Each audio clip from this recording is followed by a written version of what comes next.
안녕하세요. 네, 최종평가사입니다. 저희가 이제 2023년부터 강의를 했죠. 그러니까 23년에서 이제 올해 시험 보시는 분들을 대상으로 작년 강의를 한 거 이후로 몇 가지 개정 사항이 있어가지고 이제 시점 수정 쪽에서 조금 바뀐 사항들이 있어서 요거를 좀 설명을 드리고자 일부 좀 개정된 것들 좀 정리해서 간단하게 그냥 좀 강의 형태로 제공을 드리게 되었습니다. 자, 일단 크게 뭐 세 가지인데요. 첫 번째는 이거는 뭐 그렇게 중요하진 않습니다만 용도 구역이 바뀌었어요. 그래서 기존 용도 구역이 원래 5개였죠. 그래서 개발 제한, 도시자연공원 구역, 시가와 조정 구역, 수산자원 보호 구역까지 있고 원래 여기 하나가 있었는데 이게 뭐였냐? 입지 규제 최소화 구역, 입지 규제 최소 구역이 있었는데 이거 없어졌어요. 이게 좀 실효성이 떨어진다는 비판이 있어가지고 이게 사실상 이걸로 바뀐 거예요. 이렇게 세 가지로 바뀌었다고 보면 되는데 도시혁신, 복합용도구역, 도시공 계획시설 입체 복합구역. 그래서 이게 좀 어떻게 보면 지금 이제 용도지역지구제 이런 걸로만 너무 묶여 있으니까 이걸 좀 탈피하고 복합용도로도 좀 개발을 하고 그다음에 도시공 계획시설 위에로도 이제 뭔가 좀 올릴 수 있게끔 해주자 뭐 이런 취지인 것 같아요. 그래서 이게 2024년에 바뀌어가지고 용도지역 지구제의 좀 단점을 보완하고 시대 변화에 맞게 도시계획 체계를 개편하자 뭐 이런 식으로 신설이 되었는데 사실상은 이제 입지규제 최소구역을 조금 더 개선하고 제대로 좀 활용할 수 있게끔 만든 그거라서 성격적으로는 요 기존의 이제 그럼 입지 규제 최소구역 없어지고 기존의 4개는 사실상 거의 건축을 제한하는 그죠? 뭔가를 개발을 제한하고 건축을 제한하는 느낌의 성격이었다면 지금 추가된 3개는 조금 더 개발을 뭐랄까 좀 잘 될 수 있도록 개발을 좀 촉진하고 대신에 이제 뭐 공공적으로도 좀 가져갈 수 있는 걸 좀 가져가게끔 하는 좀 최근의 어떤 도시계획을 좀 반영하고자 하는 그런 취지의 용도구역으로 보입니다. 근데 아직 뭐 구체적인 어떤 계획안이나 뭐 이런 게 나오는 건 아니고 그다음에 여러분들 평가적으로도 아직 뭐 크게 막 그 중요성이 있진 않아요. 그래서 시험적으로는 별로 중요도는 높지 않고 거의 낮다고 보시면 되고 다만 이제 뭐 나중에 이제 1차 시험 때나 이럴 때는 좀 뭐 한번 좀 물어볼 수 있겠죠. 그죠? 그래서 우리가 평가할 때도 이 용도구역 자체가 그렇게 막 중요시되는 건 아니고 그리고 이런 거가 구역이 지정이 되려면 또 결국은 뭐 지구 단위 계획이나 이런 것들이 같이 거의 동반돼야 되기 때문에 이게 여러분들 시험적으로는 그렇게 중요하지 않습니다. 참고적으로만 보세요.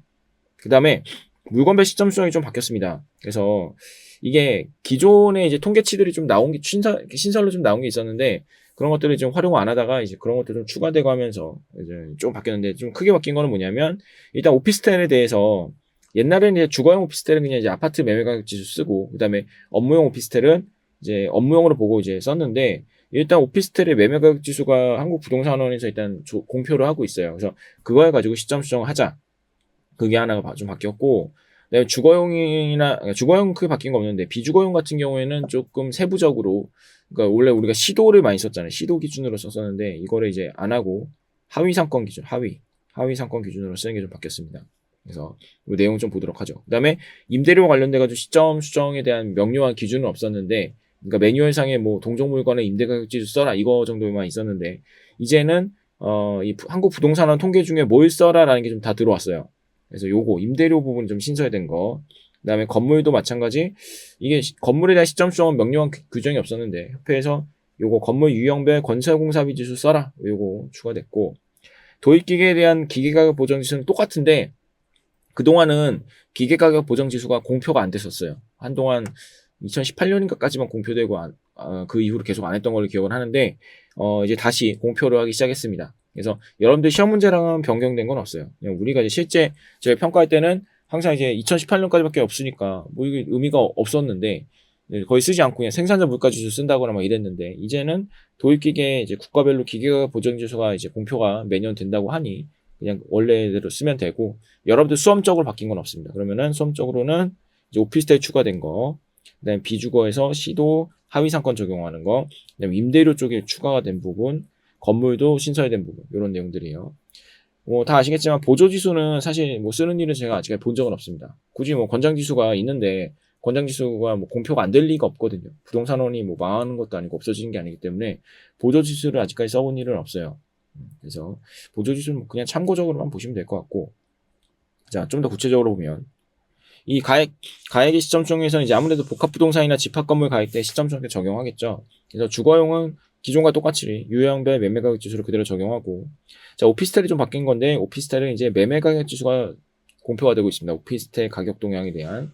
그래서 근데 만약에 오피스텔 통계가 미발표되는 지역인데 내가 거기 오피스텔을 평가를 해야 된다. 그러면 주거용 오피스텔은 요 주거용 권장 지수를 따라가고, 만약에 비주거용 오피스텔이다 그러면 이 비주거용 권장 지수를 따라가면 됩니다.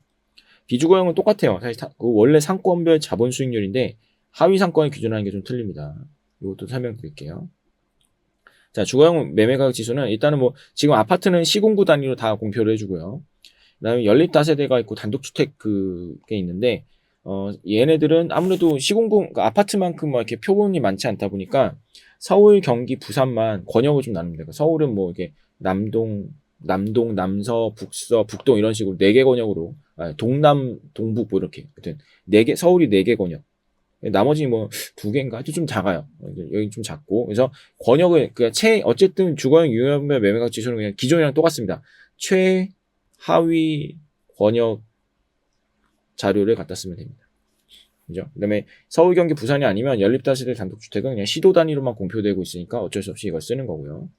자, 오피스텔 매매가격 지수는 주거용 매매가격 지수라는 적용 방법은 동일합니다. 그래서 지금 우리 주거용 유형별 매매가격 지수는 전월지수 쓰고 그 다음에 연장사정 안 하잖아요.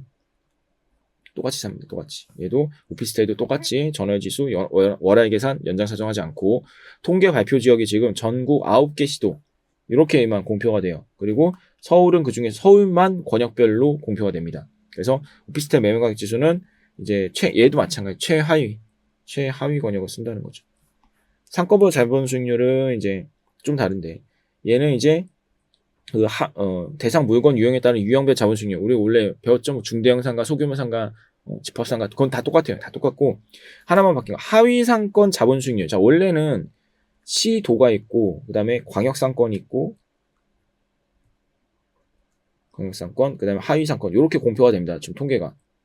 시도는 이제 알겠죠? 서울시 뭐 경기도 이런 식으로 되고 서울시 안에서 광역 상권이면 뭐 도심 뭐 오피스랑 중대형 상가랑 뭐 광역 상권이 좀 다르긴 한데 뭐 도심 뭐 오피스다 그러면 이제 도심이다 뭐 강남이다 뭐 여의도다 이런 식으로 뭐 기타 뭐 이런 식으로 광역 상권이 있으면 그 광역 상권별로 도심 안에는 뭐 종로, 을지로 막 이런 식으로 나와요. 근데 이제 이 자본 수익률은 광역 상권은 아예 안 쓰고요. 아예 안 쓰고 원칙은 하위 상권이 우리는 그럼 평가할 때 어떻게 하냐? 하위 상권인지 아닌지 어떻게 알아요?라고 한다면 저희 시스템에 그 하위 상권의 그 범주가 이렇게 표시가 됩니다. 그래서 지도에 이렇게 딱 있으면 하위 상권이 요만큼이에요. 그러니까 예를 들어서 뭐 종로 권역이에요. 이렇게 표시가 됩니다. 내가 만약 평가하고자 하는 게 여기 있으면 종로 하위 상권 자본 수익률 갖다 쓰면 되는데 여기가 아니고 만약에 내가 평가하고자 하는 게 여기인데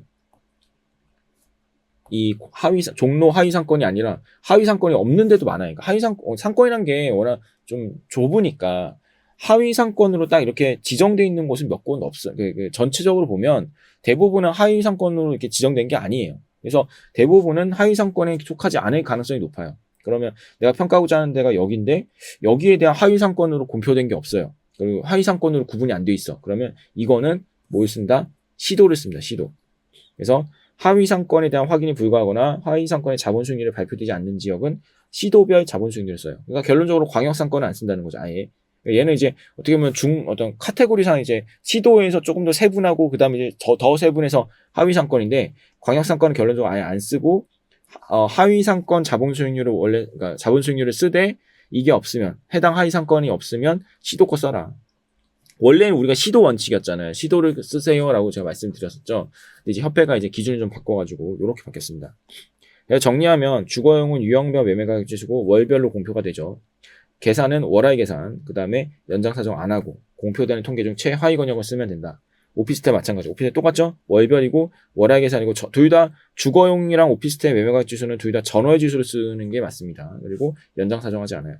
얘도 마찬가지. 오피스텔도 최하위 권역을 쓰고 비주거는 분기별로 공표가 되죠. 대신 얘는 일할 계산, 연장사정을 하죠. 하위 상권 대신에 얘는 하위 상권 적용이 원칙이고 하위 상권이 발표가 안 되거나 확인 안 되면 시도를 적용해라. 이게 좀 다르죠. 자, 그 다음에 임대료는 주거용 부동산, 오피스텔, 비주거용 부동산 이렇게 크게 나눌 수 있고요.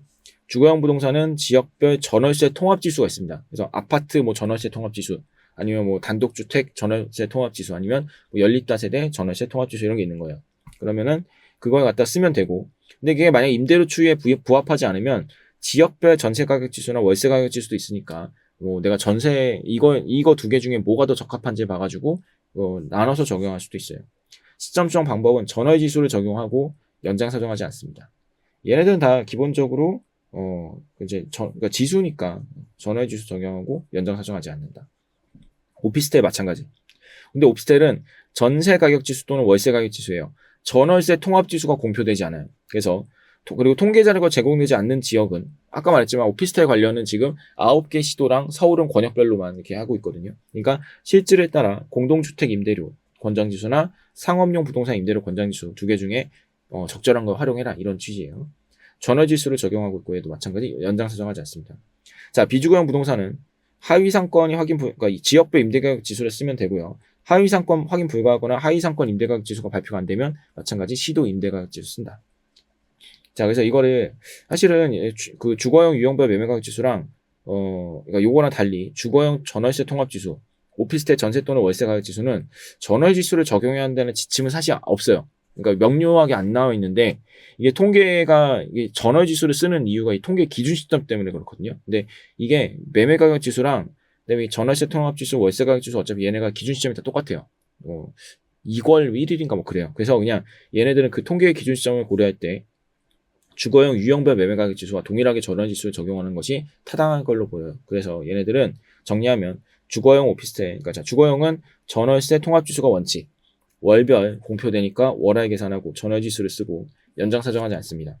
최하위 공표되는 것 중에 최하위 쓰면 되고요. 그 다음에 오피스텔은 오피스텔 전세 가격 지수 또는 월세 가격 지수. 왜냐하면 얘는 전월세 통합 지수가 없어요. 그래서 이 두 개 중에 적절한 걸로 봐가지고 써야 되고 월별 공표되고 월화의 계산 전월 지수 쓰고 연장 사정되지 않는다. 공표되는 통계 중에 최하위 권역 쓰면 된다. 마찬가지. 자, 비주거는 유형별 임대가격 지수니까 똑같아요. 오피스, 중대형 상가, 소규모 상가, 집합상가 이렇게 네 가지에 대한 임대가격 지수가 뜨고 그 다음에 얘네들은 분기별로 나옵니다. 분기별 마찬가지. 그럼 얘네들은 얘네는 뭐 연장선 그게 아니에요. 얘네는 그냥 분기별로 계산, 해당 분기 지수를 적용해요. 대신 해당 분기 지수를 쓰고 연장 사정하지 않는다. 그 다음에 하위 상권 적용한다. 하위 상권이 없을 경우 시도 적용한다. 자, 그럼 비주거만 좀 틀리죠. 비주거는 우리가 가액을 평가할 때는 연장 사정도 하고 일할 계산도 했지만 임대가격 지수에서는 분기별로 계산하시고 연장 사정하지 않습니다. 얘만 좀 달라요. 그죠? 얘가 조금 다르고 나머지는 좀 비슷한 느낌이에요. 그죠? 그래서 그리고 그 주거용이랑 오피스텔이 자꾸 전월 쓴다고 그래가지고 비주거까지 전월을 전 분기 쓰시는 거 아니에요. 얘는 그냥 해당 분기 지수를 쓰면 됩니다. 자, 그다음 건물에 대한 시점 수정은요. 건설공사비 지수를 쓰라고 나왔어요. 이제 그래서 한국건설기술연구원에서 나오는 건물 유형별 건설공사비 지수를 쓰는데 이거는 주거용 건물과 비주거용 건물에 대한 이제 두 개로 나눠서 공표가 되거든요. 그래서 평가 대상 건물에 따라서 주거면 주거용 건물, 비주거면 비주거용 건물을 쓰시면 됩니다. 실제로 이런 형태로 이제 통계치가 나와요. 색칠은 제가 보기 편하라고 색칠한 건데 건설 쪽에서 건물 건설 및 보수 해가지고 요걸 쓰는 거죠. 주거용 건물과 주거용 건물, 비주거용 건물에 대한 지수를 쓰라는 뜻이에요. 산정 방법은 월할 계산이고요. 거래 시점 또는 기준 시점이 속하는 전월 아니에요. 속하는 월의 건설공사비 지수로 비교를 하고 해당 월 지수가 발표되지 않은 경우는 전월 미발표일 때는 전전월. 그러니까 최근 공표된 거 쓴다고 보시면 되고 얘네 좀 특이한 게 이거는 이제 수험적으로 이것까지 나올 것 같지는 않아요. 근데 그냥 알고만 계세요. 확정 지수 이전에 그러니까 지금 이렇게 공표가 되면 확정 지수인데 확정 지수 이전에 잠정치 지수가 발표가 된대요. 그래서 잠정치임을 표시해가지고 활용도 가능은 하다. 그러니까 내가 지금 24년 2월에 내가 이렇게 평가를 하려고 딱 보니까 1월까지밖에 안 나왔는데 만약 2월치에 대한 잠정치 지수가 나왔다. 그러면 이제 그거를 표시해가지고 잠정치임을 고려해가지고 표시해서 그걸 적용할 수도 있다. 뭐 이런 얘기를 하고 있어요. 그래서 근데 뭐 요거는 그렇게까지 활용할 것 같지는 않은데 자 어쨌든 공사비 지수는 확정 지수 발표 이전에 예정치, 잠정치를 순차 발표한다. 그래서 적용 예시도 아예 그 협회에서 나온 게 있어가지고. 사실 저희는 원래 이렇게 배웠잖아요. 저는 이게 다 그 해당 월 거 쓰시고 연장 사정하지 마세요. 막 이런 얘기 항상 원래도 이제 그때 드렸는데 실제로도 이제 공식적으로 나온 그 적용 방법도 똑같았던 거예요. 그래서 원래 하시던 대로 하면 됩니다. 만약에 건설공사비 지수가 나오면 이제 요거대로 이제 적용하시면 되고 다만 이제 주거용 비주거용 건물이 나눠지니까 본건이 주거용이냐 비주거용이냐 따라 가지고 제조당 원가만 구분해서 적용해 주시면 돼요. 그다음에 도입기계 가격 보정 지수는 이제 이런 식으로 똑같아요. 우리 전에랑 똑같은데 예전에는 공표가 좀 다 안 나왔었는데 이제 나온다. 그래서 기계 가격 보정 지수면 예를 들어 2013년이 1.3477이고 2022년이 1인데 도입 시점이 23년 1월, 기준 시점이 22년 5월이면 그냥 어차피 연 단위로 계산하는 거라 가지고 이미 기계 가격 보정 지수는 다 보정이 된 거잖아요. 요거 갖다 쓰시면 됩니다. 그래서 기계 가격 지수도 있고요. 그다음에 우리 전에 볼 때도 일반 기계, 전기 기계 나눴잖아요. 똑같이 나와요. 일반 기계, 뭐 뒤에 하나 더 붙었는데 일반 기계 및 장비, 그다음에 이제 전기 기계 및 장비.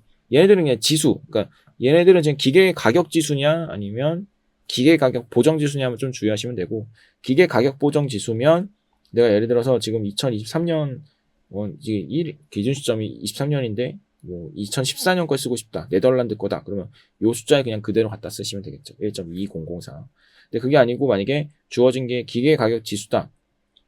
근데 이게 어쨌든 대부분 다 생산자 물가 지수를 기반으로 해서 산정한 거라 대부분 최근 시점으로 가면 갈수록 물가가 올라가기 때문에 보통 기계 가격 지수 자체는 이제 보통 다 생산자 물가 상승률이랑 연동돼가지고 이렇게 올라가는 형태로 지수가 돼 있어요.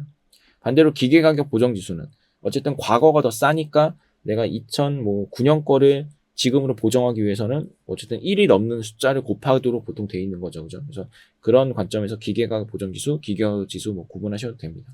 어쨌든 자료 주어진 것만 제목 잘 보시고 적용하시면 돼요. 그렇게 어렵지는 않을 것 같아요. 이거는. 그 다음에 지역요인 개별요인 개편안이 한번 나왔어요. 올해. 이게 현재 우리가 지금 쓰고 있는 지역요인 개별요인은 원래 규정이 없죠.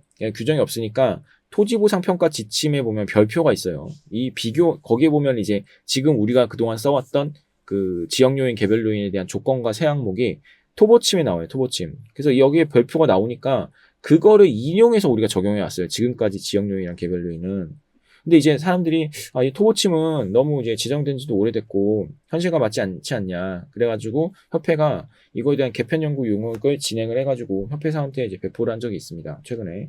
근데 이게 의무적 적용이 아니에요. 협회에다도 질의해보고 해봤는데 그냥 이제 마음대로 해라. 이 뭐 사무소든 법인이든 알아서 적용하실 선택적으로 알아서 적용하셔라. 의무는 아니다. 지금 이 입장이고.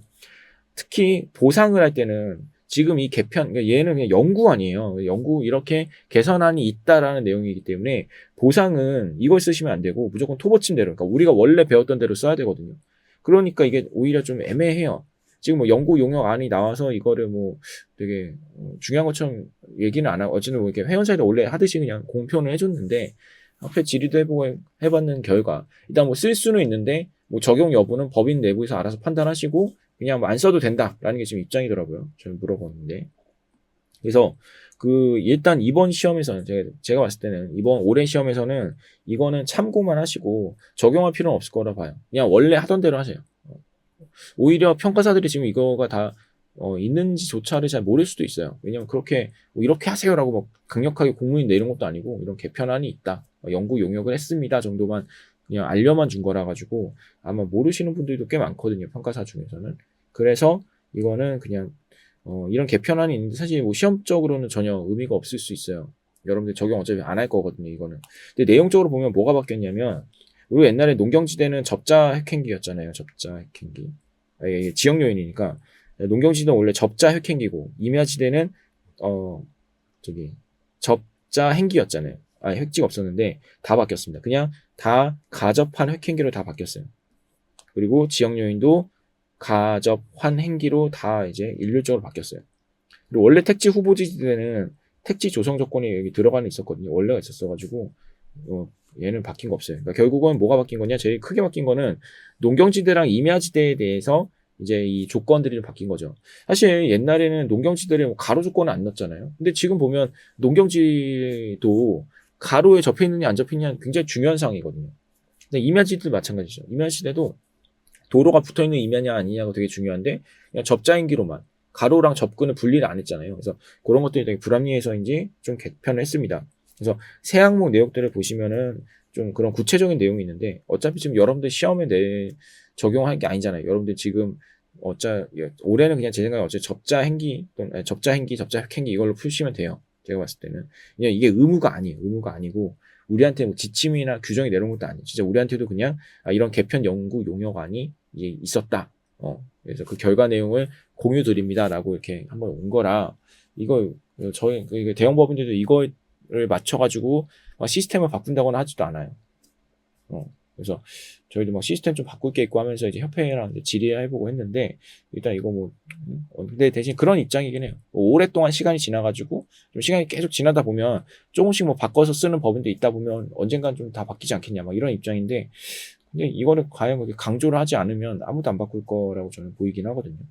그래서 아마 요거는 참고적으로 한번 보세요. 그러니까 요런 비판이 있었다 정도. 그리고 어차피 여러분들 삼방식 평가는 여러분들 쪽에서 그러니까 보상 쪽이나 이런 농경지대나 임야지대가 나오지 일반 그냥 삼방식 문제를 풀 때 있어서 농경지대에는 사실 삼방식 적용이 안 되잖아요. 거의 토지만 평가하게 되니까 여러분들 문제 적용하기가 쉽지 않아요. 그럼 거의 대부분 이제 이런 농경지대나 임야지대, 어쨌든 이게 거의 관건은 이쪽 농경기랑 임야가 바뀐 거거든요. 조건이나 세항목이. 그럼 여기에 대한 평가는 대부분 보상평가나 아니면 보상평가와 목적이 좀 유사한 평가들이잖아요. 그럼 결국은 그냥 토고침상의 이 조건들을 적용하면 되기 때문에 얘는 일단 내용은 뭐 공표는 됐지만 사실 여러분들 시험과는 좀 무관하지 않나 싶습니다. 그래서 요거는 참고적으로만 보시고 뭐 시간도 없으니까 일단 실언은 드렸는데 이건 여러분들 보는 게 무슨 의미가 있나 싶긴 해요. 그래도 일단은 이런 게 이번에 한번 나왔어가지고 여러분들은 요런 취지, 이런 그동안 우리가 그동안 써왔던 조건이나 세항목이 어디서 나왔더니 토보침에서 나왔구나. 그러면 좀 오래되긴 했네. 뭐 이 정도만 인지를 하면 좋을 것 같습니다. 자, 여기까지 해가지고 요 세 가지 항목들 중인데 제일 중요한 건 지금 시점 수정이 조금 바뀐 것들 있죠. 그죠? 그 부분들만 정리 좀 추가적으로 해놓으셨으면 좋겠습니다. 그래서 시험에 얼마 남지 않았는데 그래도 요거만 하나 보고 들어가면 좋을 것 같아요. 자, 이렇게 해가지고 저희가 강의했던 거 대비 조금 개정된 상황들 전달 드렸습니다. 자, 감사합니다.